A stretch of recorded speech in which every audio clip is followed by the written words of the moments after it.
السلام علیکم ورحمۃ اللہ وبرکاتہ۔ ان الحمد للہ نحمده ونستعینه ونستغفره ونعوذ باللہ من شرور انفسنا ومن سیئات اعمالنا، من يهده الله فلا مضل له ومن يضلله فلا هادي له، وأشهد أن لا إله إلا الله وحده لا شريك له، وأشهد أن محمدا عبده ورسوله۔ يا أيها الذين آمنوا اتقوا الله حق تقاته ولا تموتن إلا وأنتم مسلمون۔ يا أيها الناس اتقوا ربكم الذي خلقكم من نفس واحدة وخلق منها زوجها وبث منهما رجالا كثيرا ونساء، واتقوا الله الذي تساءلون به والأرحام إن الله كان عليكم رقيبا۔ يا أيها الذين آمنوا اتقوا الله وقولوا قولا سديدا يصلح لكم أعمالكم ويغفر لكم ذنوبكم، ومن يطع الله ورسوله فقد فاز فوزا عظيما۔ أما بعد فإن خير الحديث كتاب الله، وخير الهدي هدي محمد صلى الله عليه وسلم، وشر الأمور محدثاتها وكل محدثة بدعة وكل بدعة ضلالة وكل ضلالة في النار۔ قال الله سبحانه وتعالى في كتابه المجيد: إنك لعلى خلق عظيم۔ عزیزان گرامی، ہر قسم کی حمد، ثنا، تعریف، تمجید اور تسبیح اللہ رب العالمین کی ذات کے لائق ہے۔ لاکھوں درود و سلام نبی اکرم صلی اللہ علیہ وسلم کی ذات اقدس پر، حمد و ثنا اور درود و سلام کے بعد میرے محترم بھائیوں، آج جس موضوع پر ہم نے گفتگو کرنی ہے اس موضوع کا تو آپ احباب کو بخوبی علم ہے، جمال نبوت صلی اللہ علیہ وسلم۔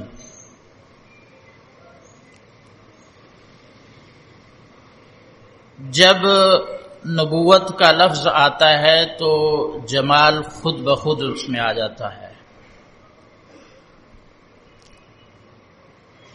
رسول کریم صلی اللہ علیہ وسلم ارشاد فرماتے ہیں کہ ان اللہ جمیل یحب الجمال، اللہ تعالی خود بہت خوبصورت ہے اور رب العالمین خوبصورتی کو پسند فرماتا ہے۔ تو یہ ممکن ہی نہیں ہے کہ جو نبی اور رسول اللہ کی طرف سے آئے، اللہ کا نمائندہ بن کے آئے، اس میں جمال اور کمال کے خصال نہ ہوں۔ رسول کریم صلی اللہ علیہ وسلم کی ذات مرقع جمال تھی۔ آپ صلی اللہ علیہ وسلم کا اٹھنا، آپ کا بیٹھنا، آپ کا چہرے انور، آپ کا کسی سے ملنا، کہیں مجلس کا اہتمام کرنا، مجلس کے آداب سکھانا،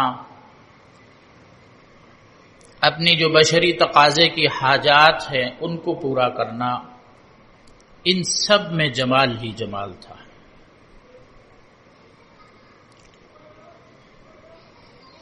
اس سے بڑھ کر آپ اس بات کا اس چیز سے اندازہ لگائیں کہ اصحاب نبی کریم صلی اللہ علیہ وسلم نے آپ صلی اللہ علیہ وسلم کی ایک ایک ادا کو نوٹ فرمایا، ایک ایک ادا کو آگے لوگوں تک منتقل کیا۔ یہ اس بات کی واضح دلیل ہے کہ پیارے پیغمبر صلی اللہ علیہ وسلم کا ایک ایک عمل جو ہے، آپ صلی اللہ علیہ وسلم کی ایک ایک ادا جو ہے جمال کا بہترین نمونہ تھی، اس لیے صحابہ کرام نے اس کو ضروری سمجھا کہ امت تک اسے منتقل کیا جائے۔ سب سے پہلے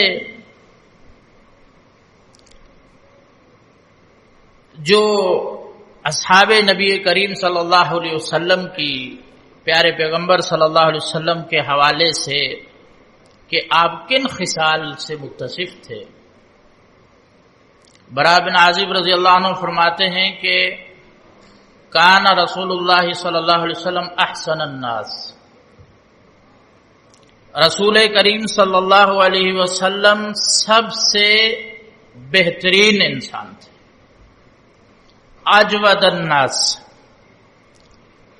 سب سے سخی ترین انسان تھے، سخاوت میں کوئی آپ کا مقابلہ نہیں کر سکتا تھا، اشجع الناس، اور آپ صلی اللہ علیہ وسلم بہادری کے اندر سب سے بہادر ترین انسان تھے، بہادری میں کوئی بھی آپ کا مقابلہ نہیں کر سکتا تھا۔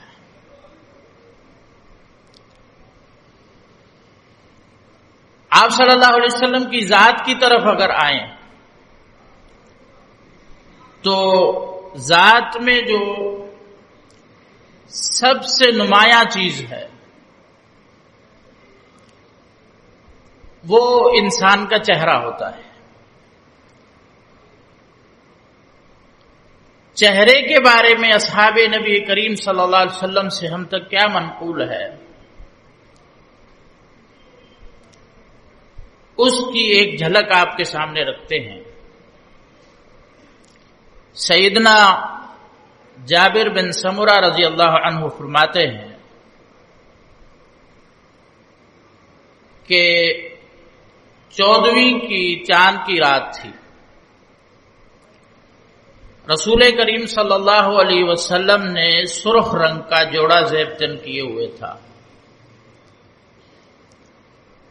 چاند بھی چمک رہا تھا، رسول اللہ صلی اللہ علیہ وسلم کا چہرہ مبارک بھی چمک رہا تھا۔ کہتے ہیں کہ میں کبھی چاند کی طرف دیکھتا اور کبھی رسول کریم صلی اللہ علیہ وسلم کے چہرے مبارک کی طرف دیکھتا، اور بالآخر میں اس نتیجے پر پہنچا کہ رسول اللہ صلی اللہ علیہ وسلم کا چہرہ مبارک 14ویں کی چاند سے زیادہ چمکدار، زیادہ حسین اور زیادہ جمیل تھا، یعنی کہ 14ویں کے چاند کی جو چمک ہے، جو روشنی ہے، وہ بھی رسول اللہ صلی اللہ علیہ وسلم کے چہرے مبارک میں جو نور تھا، جو نبوت کا نور تھا، اس کا مقابلہ نہیں کر سکتی۔ اکثر صحابہ سے یہ مروی ہے کہ جب آپ کے چہرے کا ذکر آتا، اشعار کی صورت میں ہو یا عام روایات میں جو صحابہ سے منقول ہے، کہ اکثر صحابہ کرام جو ہے نبی کریم صلی اللہ علیہ وسلم کے چہرے مبارک کو 14ویں کی چاند کی چمک کے ساتھ تشبیہ دیتے۔ سیدنا عمر بن خطاب رضی اللہ عنہ سے بھی اس حوالے سے ایک شعر مروی ہے، فرماتے ہیں کہ لو کنت من شیء سوى البشر، کہ اے محمد صلی اللہ علیہ وسلم، اگر آپ بشر میں کے علاوہ کسی اور مخلوق سے ہوتے تو آپ 14ویں کے چمکتے چاند کی مانند ہوتے، بلکہ آپ خود چاند ہوتے۔ اسی طرح سیدنا ابو بکر رضی اللہ عنہ سے بھی اسی حوالے سے ایک شعر مروی ہے، فرماتے ہیں امین مصطفیٰ للخیر یدعو، کہ آپ صلی اللہ علیہ وسلم امین ہے، اللہ کے چنی ہوئی ہستی ہے، للخیر یدعو، جو بھلائی کی طرف بلاتی ہیں، قضیاء البدر، آپ صلی اللہ علیہ وسلم کا چہرہ 14ویں کے چمکتے چاند کی طرح ہے، فی ذابل الظلامی کہ جب اندھیرا چھاتا ہے تو چاند کی چمک اور تیز ہو جاتی ہے۔ تو رسول اللہ صلی اللہ علیہ وسلم فرماتے ہیں کہ اندھیرے میں اور زیادہ چمکتے تھے۔ یہ نبی کریم صلی اللہ علیہ وسلم کے چہرے کی صفت ہے جو صحابہ کرام سے مروی ہے۔ بعض صحابہ نے تو یہاں تک ذکر فرمایا سورج سے بھی تشبیہ دی ہے، کہتے ہیں کہ ایسے آپ صلی اللہ علیہ وسلم کا چہرہ چمکتا تھا جیسے طلوع ہوتا ہوا سورج چمک رہا۔ یہ تو اصحاب نبی کریم کا بیان ہے کہ جنہوں نے نبی کریم صلی اللہ علیہ وسلم کے چہرے مبارک کی تفصیل بتائی ہے۔ کسی نے صبح طلوع ہوتے ہوئے سورج سے تشبیہ دی ہے، کسی نے 14ویں کے چاند سے تشبیہ دی، کسی نے اس سے بھی زیادہ خوبصورت بتلایا۔ یہ تو اصحاب نبی کریم کا بیان ہے۔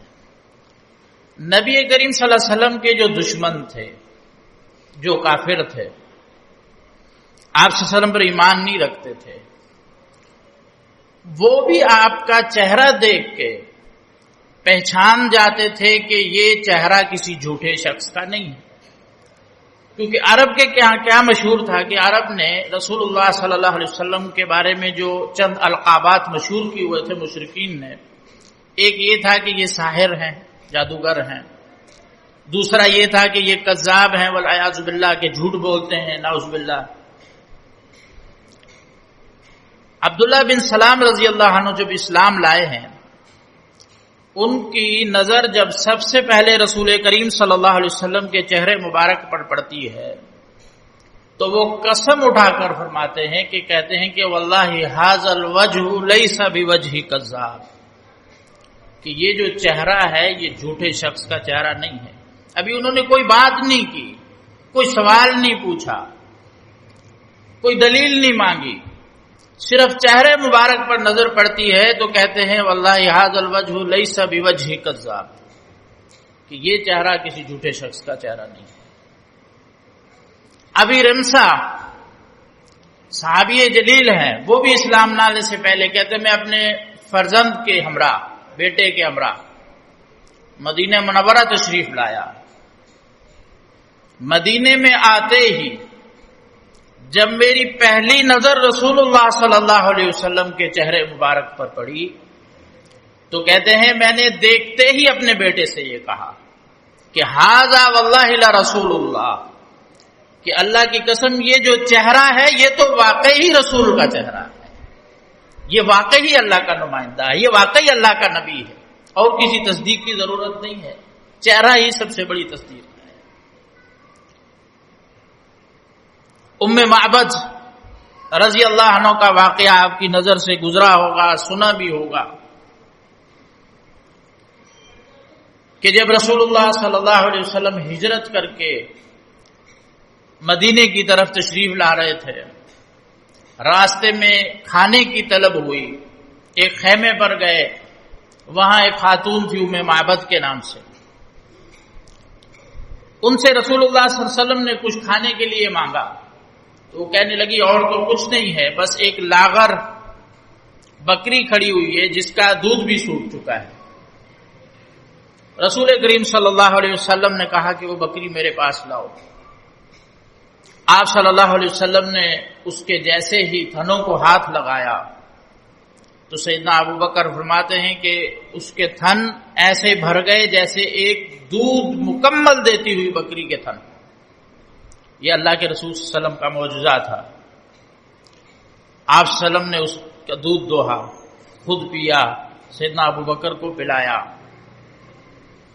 ام معبد کو پلایا، پھر اتنا دودھ بچ گیا کہ ان کو آپ صلی اللہ علیہ وسلم نے کہا کہ یہ رکھ لیں آپ کہ شوہر آ جائیں انہیں پلا دینا۔ تو جب ان کے شوہر گھر پر آئے انہوں نے یہ ماجرا دیکھا، بڑے حیران ہوئے، تو ام معبد نے پھر سارا واقعہ بیان کیا، پھر رسول اللہ صلی اللہ علیہ وسلم کے جمال کا اتنا پیارا نقشہ کھینچا، آپ کی بات کرنے کے انداز کا اتنا پیارا نقشہ کھینچا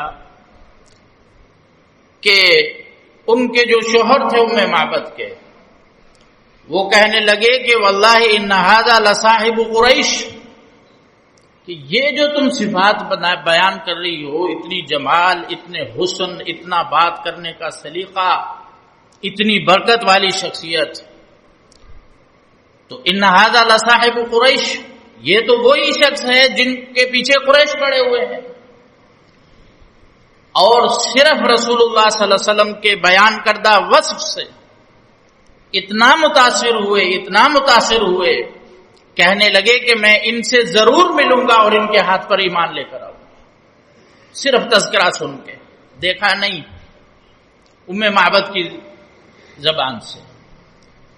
اس لیے رسول اللہ صلی اللہ علیہ وسلم کا چہرہ سچائی والا چہرہ تھا، روئے زمین پر سب سے خوبصورت چہرہ تھا، روئے زمین پر سب سے سچے انسان تھے۔ اس لیے دشمنوں نے بھی یہ لقب دیا ہوا تھا کہ صادق ہیں، امین ہے، آپ کے فیصلے پر کوئی انگلی نہیں اٹھا سکتا تھا۔ پیارے پیغمبر صلی اللہ علیہ وسلم کے چہرے کے علاوہ جو آپ صلی اللہ علیہ وسلم کا شمائل کی کتب میں ہاتھوں کا بیان آتا ہے، صحابہ کرام فرماتے ہیں کہ ہم رسول اللہ صلی اللہ علیہ وسلم کی ہتھیلیوں کو ہاتھ لگاتے تھے تو وہ ریشم سے زیادہ ہمیں نرم محسوس ہوتی تھی۔ اتنا نرم ریشم بھی نہیں ہوتا جتنا نرم رسول کریم صلی اللہ علیہ وسلم کے ہاتھ کی ہتھیلیاں ہوا کرتی تھی۔ رسول کریم صلی اللہ علیہ وسلم کی آنکھوں مبارک کا جہاں بیان آتا ہے تو آنکھوں میں جو سب سے خوبصورت آنکھیں ہوتی ہیں، صحابہ فرماتے ہیں کہ وہ رسول اللہ صلی اللہ علیہ وسلم کی ہوا کرتی تھی، سرمگی آنکھیں، سیاہ آنکھیں، نہ انتہائی زیادہ چھوٹی نہ انتہائی زیادہ بڑی۔ آپ صلی اللہ علیہ وسلم کی جو پلکیں تھیں ان کے بارے میں صحابہ کرام فرماتے ہیں کہ انتہائی نرم اور دراز ہوا کرتی تھی۔ آپ صلی اللہ علیہ وسلم کی آنکھوں، پلکوں اور اس کے علاوہ آپ کے پسینے تک کا تذکرہ کیا ہے صحابہ کرام نے۔ اس سے آپ اندازہ لگائیں کہ رسول کریم صلی اللہ علیہ وسلم کی جمال کی کیا کیفیت تھی۔ سیدہ عائشہ رضی اللہ عنہ سے ایک روایت مروی ہے، فرماتی ہیں کہ ایک دن میں گھر میں اپنا کام انجام دے رہی تھی، رسول کریم صلی اللہ علیہ وسلم اپنے ہاتھوں سے اپنے جوتے ٹوٹ گئے تھے، انہیں جو ہے سی رہے تھے۔ اس دوران کہتی ہیں کہ رسول کریم صلی اللہ علیہ وسلم کے ماتھے پر میری نظر پڑی تو دیکھا کہ ماتھے سے جو پسینہ ٹپک رہا ہے، فرماتی ہیں کہ وہ کبریق، اس کے پسینے کے رسول کریم صلی اللہ علیہ وسلم کے اندر ایسی روشنی اور ایسا چمک اور ایسا نور مجھے نظر آیا کہ میں دیکھ کر اسے مبہوت ہو گئی، حیران ہو گئی کہ اتنا نورانی پسینہ۔ تو فرماتی ہے میں دیکھتی ہی رہ گئی۔ تو رسول کریم صلی اللہ علیہ وسلم نے جب میری طرف دیکھا تو کہا کہ عائشہ تمہیں کس چیز نے مبہوت کیا ہوا ہے، کیوں حیران ہو، کیوں پریشان ہو؟ تو فرماتی ہیں کہ میں اللہ کے رسول، میں جب آپ کے چہرے کی طرف دیکھ رہی ہوں تو آپ کے چہرے سے جو پسینہ ٹپک رہا ہے، اس پسینے سے نور نکل رہا ہے۔ تو یہ دیکھتے ہوئے مجھے یہ ابی کبیر حوزلی کا وہ شعر یاد آ جاتا ہے کہ کہتی ہیں کہ اگر وہ ابی کبیر حضلی زندہ ہوتا، ایک جاہلی شاعر تھا، اس نے ایک شعر کہا تھا حسن اور جمال کی صفت میں. کہتی ہیں کہ اگر زندہ ہوتا آج تو اس کے شعر کا مصداق آپ سے بڑھ کر کوئی اور نہیں تھا. پھر وہ اللہ کے رسول کو وہ شعر پڑھ کر سناتی ہیں جس میں یہ ہے کہ میرا ممدوح جو ہے ہر قسم کی کمزوری سے، کوتاہی سے، ہر قسم کے انسان کو جو عیوب لاحق ہوتے ہیں ان سے پاک ہے. گویا کہ ایسی ضیاء فشانی ہے اس کے چہرے پر کہ جیسا کہ چاند ہو. اصحاب نبی کریم صلی اللہ علیہ وسلم فرماتے ہیں کہ جب آپ صلی اللہ علیہ وسلم کا پسینہ آپ صلی اللہ علیہ وسلم کو آتا تو ہم اس پسینے کو جب سونگھتے تو اس پسینے کی جو خوشبو ہے وہ کستوری کی خوشبو سے بڑھ کر ہوا کرتی تھی ہمارے لیے. اور بلکہ بعض صحابہ کرام اس پسینے کو جمع بھی کر لیا کرتے تھے، جیسے ام سلمہ رضی اللہ عنہ سے وارد ہے. وہ کہتی ہے کہ ایک دفعہ رسول اللہ میرے گھر پہ تشریف لائے تو جب آپ صلی اللہ علیہ وسلم لیٹے ہوئے تھے چارپائی پر تو پسینہ آپ کا نیچے ٹپک رہا تھا، تو میں نے کوئی برتن نیچے رکھ دیا، اس میں پسینہ جمع کیا. پھر فرماتی ہے میں جب پسینے میں تھوڑی خوشبو ملاتی تو اللہ کے رسول صلی اللہ علیہ وسلم کے پسینے کی خوشبو دوسری خوشبو سے زیادہ ہوتی تھی.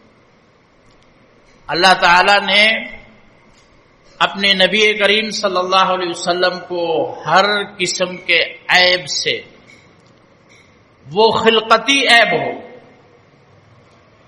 یا خلقی عیب ہو، اخلاق سے اس کا تعلق ہو یا جسمانی حیت اور بناوٹ سے تعلق ہو، اللہ تعالیٰ نے اپنے نبی کریم صلی اللہ علیہ وسلم کو ہر اس عیب سے پاک رکھا. اس لیے جیسے میرے بھائی نے شروع میں تعارف میں حسان بن ثابت کا شعر پڑھا تھا کہ احسن منک لم تر قط عینی واجمل منک لم تلد النساء، کہ آپ سے زیادہ حسین میری آنکھ نے دیکھا نہیں. وَأَجْمَلُ مِنْكَ لَمْ تَلِدِ النِّسَاءُ، اور آپ سے زیادہ خوبصورت کسی ماں نے جنا نہیں. آپ صلی اللہ علیہ وسلم کی ایک ایک ادا، آپ صلی اللہ علیہ وسلم کا ایک ایک عمل حسن اور جمال کا ایک مرقع تھا.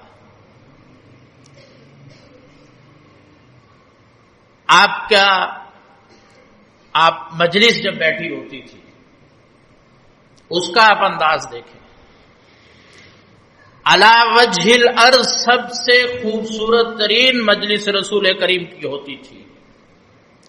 سیدنا علی فرماتے ہیں کہ لا تؤبن فیہ الحرم، ایسی مجلس جس میں لوگوں کی عزتیں نہیں اچھالی جاتی تھی. ہم بیٹھتے ہیں، اس میں محبوب ترین ٹاپک جو ہوتا ہے وہ کسی کی غیبت کرنا، کسی کی عزت پر بات کرنا، کسی کو رسوا کرنا. سیدنا علی بن ابی طالب فرماتے ہیں کہ لا تؤبن فیہ الحرم، وہاں عزتیں نہیں پامال ہوتی تھی. اخلاق کا بہترین نمونہ ہوتی تھی. مجلس علم و حلم، علم کی مجلس ہوتی تھی، موتی ٹپکتے تھے رسول کریم صلی اللہ علیہ وسلم کی زبان سے.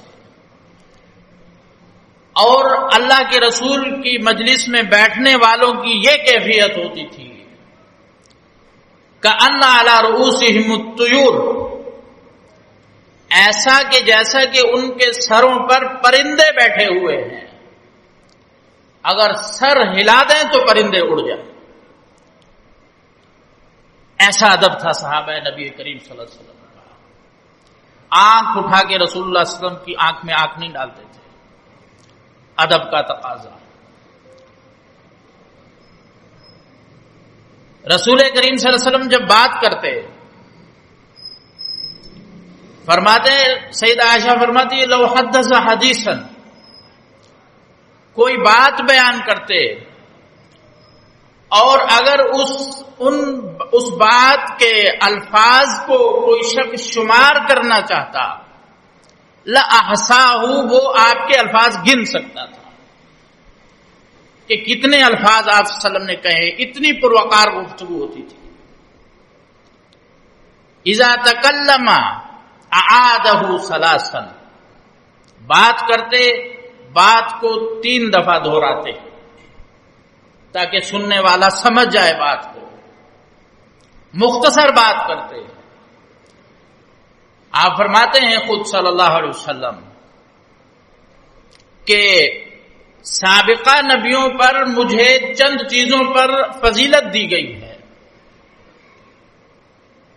ان میں ایک چیز یہ ہے کہ اوتیت بجوامع الکلم، مجھے جامع ترین کلمات عطا کیے گئے ہیں.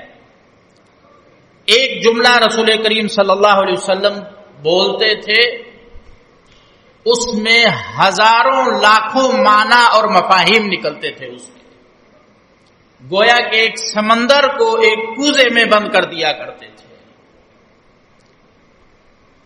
صرف آپ صلی اللہ علیہ وسلم کا یہ فرمان، من حسن اسلام المرء ترکہ ما لا یعنی، کہ ایک مسلمان کے بہترین مسلمان ہونے کی علامت یہ ہے کہ وہ ہر اس چیز، ہر اس بات، ہر اس معاملے کو چھوڑ دے جس سے اس کا واسطہ نہیں ہے. کتنی جامع بات ہے، کتنی مختصر بات ہے. ہماری زندگی کے کتنے مسائل حل ہو جاتے ہیں، کتنے جھگڑے ختم ہو جائیں. من حسن اسلام المرء ترکہ ما لا یعنی، کہ مسلمان کے بہترین مسلمان ہونے کی یہ علامت ہے کہ ہر اس چیز کو چھوڑ دے جس سے اس کا کوئی تعلق نہیں ہے. جب ہم اپنی گفتگو کو، میرے بھائیوں، یہ جو ہم جمال مصطفیٰ رحمت للعالمین کی صفات بیان کر رہے ہیں میرے بھائیوں، تو اس بیان کرنے کا صرف مقصد سننا نہیں ہے. مقصد یہ ہے کہ لقد کان لکم فی رسول اللہ اسوۃ حسنہ، رسول اللہ میں تمہارے لیے بہترین نمونہ ہے. بہترین زندگی گزارنا چاہتے ہو، بہترین قائد بننا چاہتے ہو، بہترین والد بننا چاہتے ہو، بہترین شوہر بننا چاہتے ہو، بہترین مقتدی بننا چاہتے ہو، ہر ادا میں لقد کان لکم فی رسول اللہ اسوۃ حسنہ، بہترین نمونہ ہے. اس کے بعد کوئی بہتری نہیں ہے، اس کے بعد کوئی جمال نہیں ہے. رسول صلی اللہ علیہ وسلم کے طریقے میں، آپ صلی اللہ علیہ وسلم کی بات کرنے کا انداز، آپ صلی اللہ علیہ وسلم کا بیٹھنے کا انداز، آپ صلی اللہ علیہ وسلم جب ہاتھ ملاتے، آپ دیکھیں کہ کتنا آپ صلی اللہ علیہ وسلم سے لوگ متاثر ہوتے تھے. صرف آپ صلی اللہ علیہ وسلم، صحابہ فرماتے جب کسی سے ہاتھ ملاتے تھے تو اس سے ہاتھ اس وقت تک واپس نہیں کھینچتے تھے جب تک ملانے والا خود واپس ہاتھ نہ کھینچ لے. اتنا اکرام دیتے تھے اس کو، اتنا احترام دیتے تھے. صحابہ فرماتے ہیں اللہ تعالیٰ نے رسول اللہ صلی اللہ علیہ وسلم کی شخصیت پر ہیبت اور وقار ڈالا ہوا تھا. جب ہم دور سے دیکھتے تھے تو دل میں تھوڑا سا خوف پیدا ہو جاتا تھا، ہیبت طاری ہو جاتی تھی. اور آپ صلی اللہ علیہ وسلم خود فرماتے ہیں نصرت بالرعب، اللہ نے میری شخصیت میں رعب پیدا کیا ہے. تو صحابہ فرماتے ہیں جب ہم دور سے دیکھتے تھے تو رعب طاری ہوتا تھا، لیکن جب جا کر ملتے تھے تو اس کے بعد ہمیں ایسے لگتا تھا کہ رسول اللہ صلی اللہ علیہ وسلم سے کریم، شفیق، مہربان، دکھ درد سننے والا کوئی اور شخصیت نہیں. اتنا ہم متاثر ہوتے تھے. یہ نبی کریم صلی اللہ علیہ وسلم کا ملنے کا انداز ہوتا تھا. صحابہ فرماتے ہیں کہ اگر کوئی پیچھے سے آواز لگاتا تو آپ صلی اللہ علیہ وسلم گردن گھما کے نہیں دیکھتے تھے، بلکہ پورا پلٹ کے اس کی طرف رخ کر کے دیکھتے تھے، کیونکہ گردن گھمانے کے اندر ایک لاپرواہی کا شائبہ آتا ہے کہ یار میری طرف سے یہ توجہ نہیں کی گئی،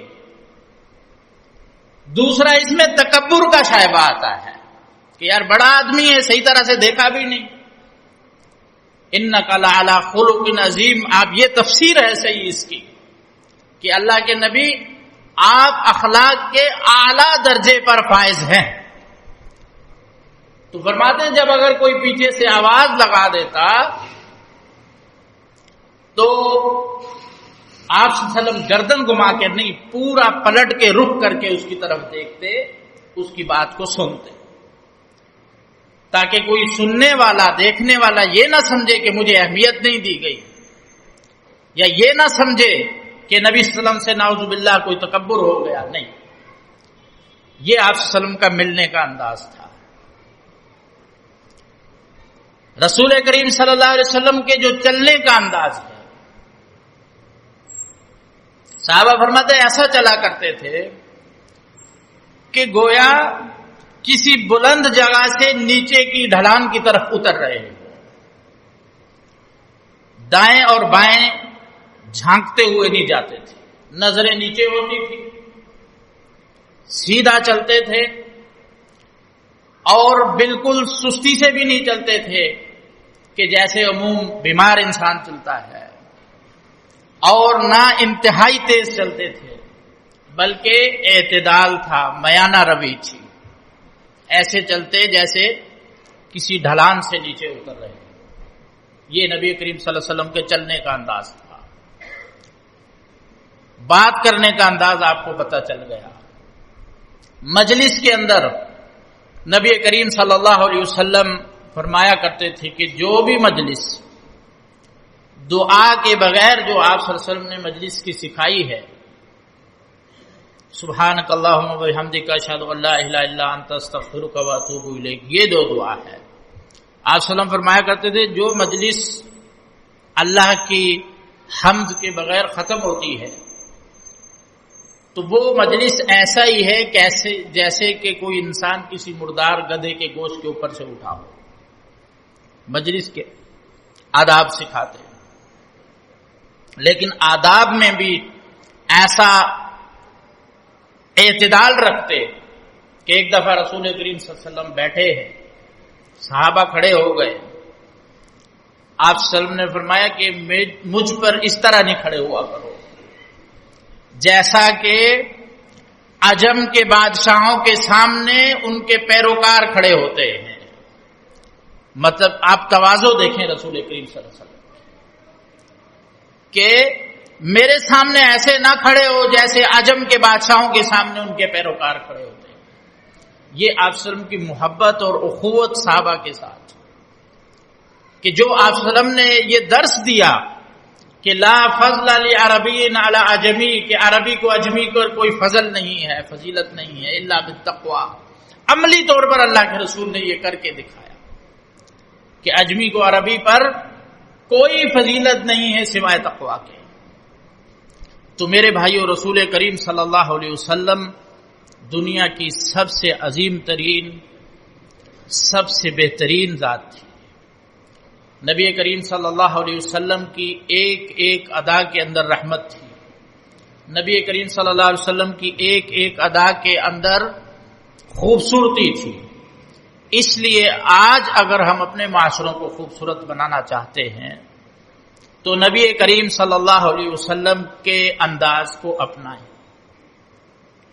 آپ صلی اللہ علیہ وسلم کی مجلس کیسا ہوا کرتی تھی، ایسی مجالس ہماری ہونی چاہیے. نبی کریم صلی اللہ علیہ وسلم کی بات کرنے کا انداز کیسا تھا، ایسا انداز ہونا چاہیے.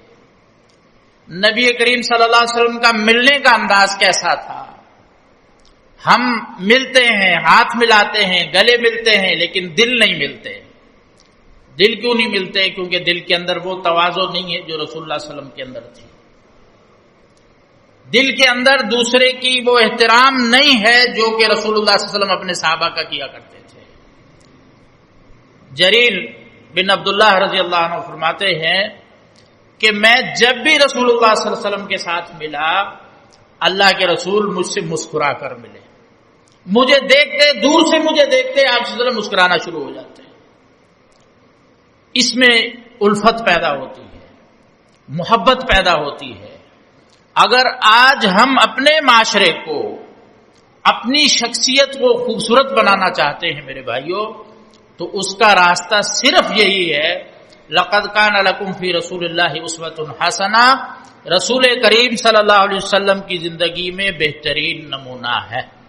آپ کی عادات کو اپنائیں، آپ کے بالوں کا انداز کیسا تھا، آپ کا ملنے کا انداز کیسا تھا، آپ کے بیٹھنے کا انداز کیسا تھا، آپ کے کھانا کھانے کا انداز کیسا تھا، یہ انداز ہم اختیار کریں گے تو ہماری طبیعتوں میں وقار پیدا ہوگا، دوسروں کا احترام پیدا ہوگا، لوگ ہمارے کردار کو دیکھ کر جو ہے حق کی طرف آئیں گے، توحید کو اختیار کریں گے، سنت کو اختیار کریں گے۔ اللہ رب العالمین سے دعا ہے کہ اللہ تعالی ہمیں نبی کریم صلی اللہ علیہ وسلم کے اسوے کو مکمل طور پر اپنانے اور اختیار کرنے کی توفیق عطا فرمائے۔ انہ ولی التوفیق۔ سبحان ربک رب العزۃ عما یصفون وسلام علی المرسلین والحمد للہ رب العالمین۔